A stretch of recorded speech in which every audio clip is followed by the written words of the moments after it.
Can we just officially say 2024 is the year of the medieval game? We have Dragon's Dogma 2, Manor Lords, Kingdom Come Deliverance 2 is also set to release. We're getting spoiled with all these medieval titles, and we're even getting access to a ton more indie medieval games. Case in point, today we're going to talk about Bellwright, a medieval survival city building RPG that I could best describe as some sort of combination between Medieval Dynasty, Bannerlord, and Going Medieval. I had the chance to play this title in multiple early forms, and it just released on Steam in early access. And I know what you guys are gonna say, not another early access title.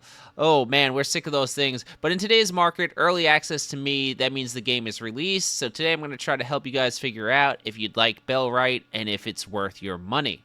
At its core, Bellwright is a survival medieval city builder. You're set in a very large open world, and you gather supplies, research technology, recruit villagers, and after many hours of grind, begin expanding your village. On paper, this sounds a lot like Medieval Dynasty, a game that I really enjoyed. However, collecting sticks, it can become pretty tedious and boring. This is the medieval survival game for those players who want more than just surviving. You want that general experience, but with the end purpose of going to war and raging battle. This game, it's all about making a rebellion to overthrow a tyrant queen. The game has much more of a focus on combat than many others in the genre. It has directional combat and blocking, which adds a little skill cap to the game, and you can eventually recruit armies in the hundreds to go conquer neighboring village. The combat for this game, it's pretty good, and I say that as pretty good for the genre, but I wouldn't expect it to compare to something like Chivalry or Mordhau or even Kingdom Come Deliverance. I'd say it's closer to Mortal Online 2 or Gloria Victis. Now, I mentioned the companions earlier. These characters, they take on many roles in your camp, from traveling with you as a soldier, to guarding your camp while you're away, and even they perform much of the labor that happens in the camp. What's nice about Bellwright is as you recruit companions, you can set job schedules in your camp. The companions, they'll complete the work orders, gather the materials, and basically they're gonna run things while you're out adventuring and completing quests. To me, this is just, it's a godsend, as I burn out on the crafting stuff and that gameplay loop real quick, so having this is just so clutch. These companions, they'll all have strengths and potential, so one might be a really strong gatherer and have high potential there, but he might be a weak combatant. This turns into kind of a mini game of finding the right villagers for the right job, and almost every NPC you run across in the game, they can be recruited to join your camp if you have enough renown. You can literally recruit hundreds of villagers.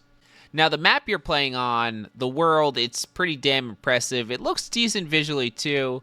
It's filled with content and rare resources that are hidden off the main pathways, so you can really go exploring. You can go hunting, fishing, mining. You can go raid other bandit settlements. What happens with the map this large, though, is oftentimes the resources you need can be located on the absolute opposite side of the map, which means it's a hell of a lot of running, which absolutely sucks. However, what's nice is you can have multiple settlements in Bellwright, so you can have two little villages on each side of the map closer to different sets of resources, and you can even construct fence posts that fast travel between them, which is such a time saver. Really appreciate it being put in. Ultimately, I feel like Bellwright is a survival game that respects your time a lot more than others in the genre, which is something that I really like about it. And now, saying that it respects your time, this is still a large open world survival game, and you can easily put over 100 hours into your first playthrough. So now let me talk about what type of players should consider purchasing Bellwright. If you're a fan of the medieval genre, you buy every medieval game, and you want something that's boots on the ground, no magic or monsters, this is probably a game that you're going to enjoy.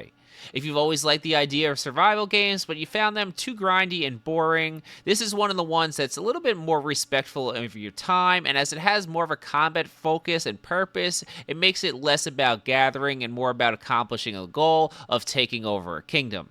And if you're a fan of making your own story in a more open world game, akin to something like Mount and Blade, where you just kind of set out at your adventures and you have your fun and you find what you find, this is going to be a game that you're probably going to enjoy.